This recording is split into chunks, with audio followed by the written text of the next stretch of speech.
Good morning, Sages. My name is Anjali Kumar. I'm a colorectal surgeon from Washington State. I have no financial disclosures. Peter kindly invited me to be part of this important symposium because he knows what a high priority endoscopy has been in my practice.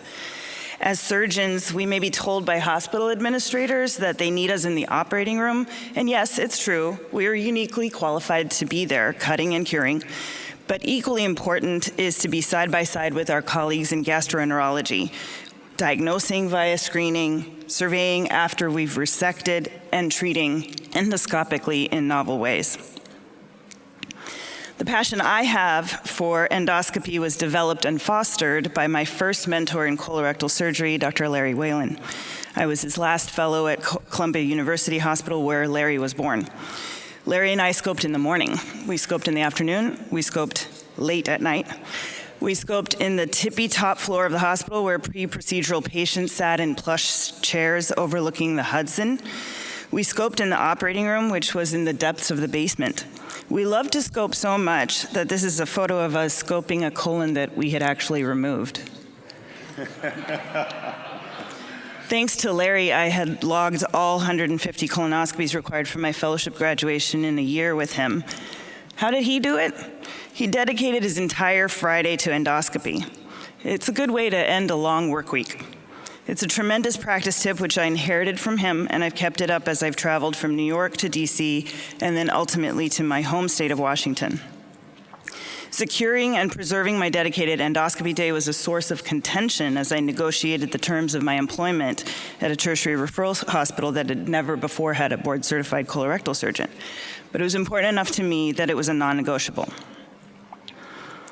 So why am I here talking to you this morning about ways not to scope? Well, that topic represents an intersection of my two worlds. On this road, I'm a proceduralist, and on the other one, an advocate of public health. As you heard from Sharon, the incidence of colorectal cancer is significant. And as you heard from Lara, endoscopy screening guidelines from the American Cancer Society have recently changed to a younger age. So as a country, we're facing a tremendous backlog of populations who need to be screened for this potentially preventable cancer. I feel that that's especially true in my home state of Washington, where there are significant disparities in cancer mortality between rural and urban areas. I'm working with a team of spatial epidemiologists at my university to delve into root cause analyses for cancer mortality east versus west of the Cascade Mountains. We're acutely aware that we have a shortage of proceduralists in my state, and we're hoping to address it with the new medical school that I've been recruited to help the state design and launch.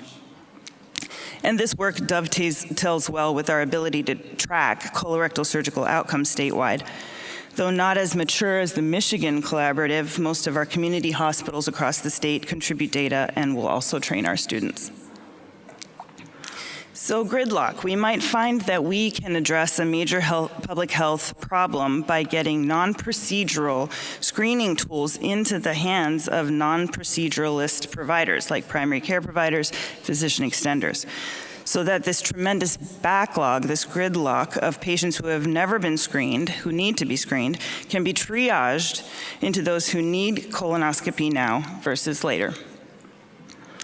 So I want to take a few minutes to take you through the patient side of the multitude of options that are now available for cancer screening. This is the American Cancer Society site, which classifies screening methods and endorses two main categories: stool-based tests and visual structural exams. In truth, there's a third category, informally known as liquid biopsy. So DNA is released from tumor cells through different biological processes, including apoptosis, necrosis, active secretion, and that released DNA can enter the circulation as cell-free DNA.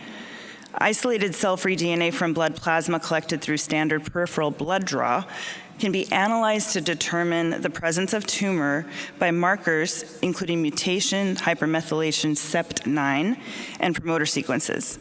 The presence of this SEPT9 in the DNA plasma is correlated with the occurrence of colorectal cancer, and if it's detected, the patient should be referred for a diagnostic colonoscopy. So colorectal cancer screening can be undertaken using a variety of distinct approaches. They all provide both opportunities and some confusion. Traditionally, there's been a trade-off between the degree of invasiveness of a screening test and its ability to prevent cancer.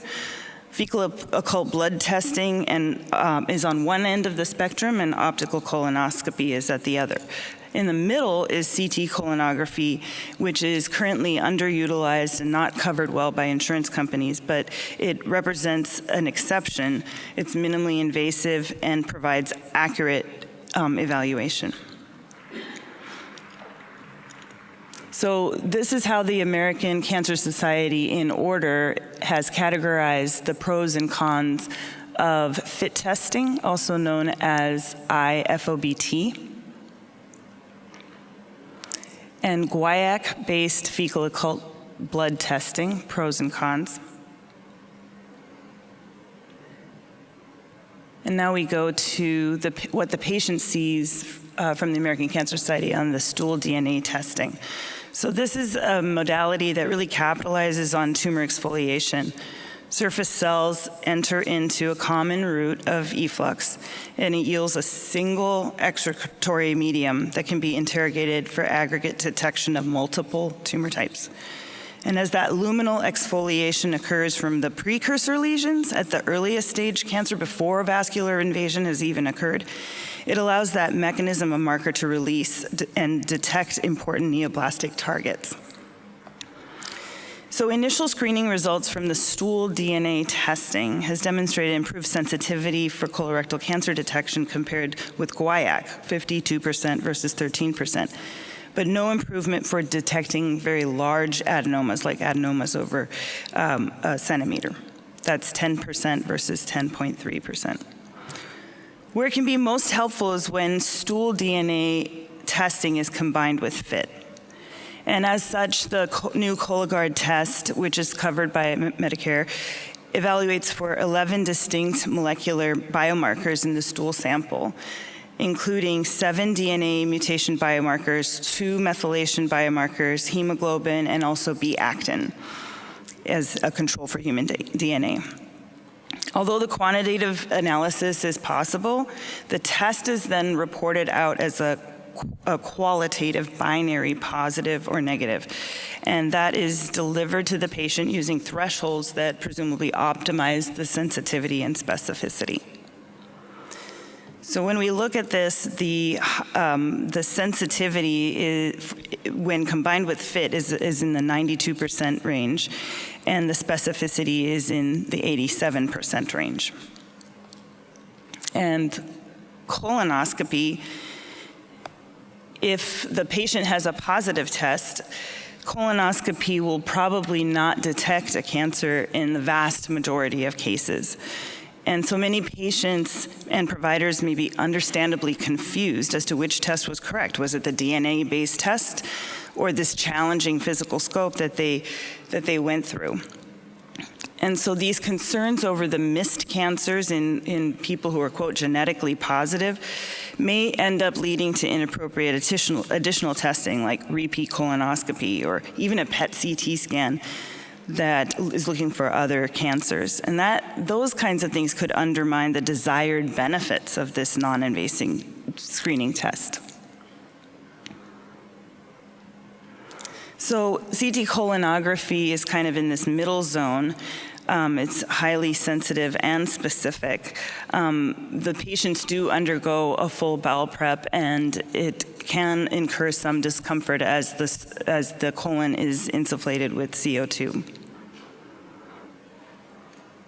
Flexible sigmoidoscopy was covered by Lara, the pros and cons. And this is the collection protocol. So a stool sample is collected from the patient, and it requires a lot of active steps. The patient needs to defecate into a plastic container, manually scrape the stool specimen with a small handheld probe, pours a preservative over the entire sample, bags it, seals it, and sends it via overnight shipping. The cost of this is somewhere between $500 to $650. And there are a few exciting prospective trials. This one is from the Netherlands that are looking at this in a prospective manner. So I want to thank Dr. Pickart, who I've never met. He's a radiologist at University of Wisconsin, but more than just being a radiologist, he's really an advocate and has been quite vocal in the editorial forums about where CT colonography might end up being this middle ground for us. And this is kind of what it would look like. And you can imagine that as our technology gets better, we might even start integrating virtual reality headsets. So we're literally taking a walk through the patient's colon, looking behind folds.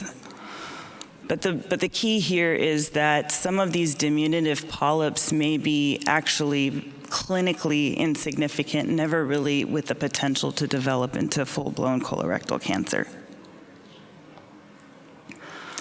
So SAGES is an amazing forum. This has been a great meeting for me. The view from the scope, past, present, and future is our theme for the meeting. Past might be colonoscopy, optical colonoscopy. Present is this multitude of, various tests that we can offer our patients. And future are pretty novel things, such as topics being discussed at the I3 Summit.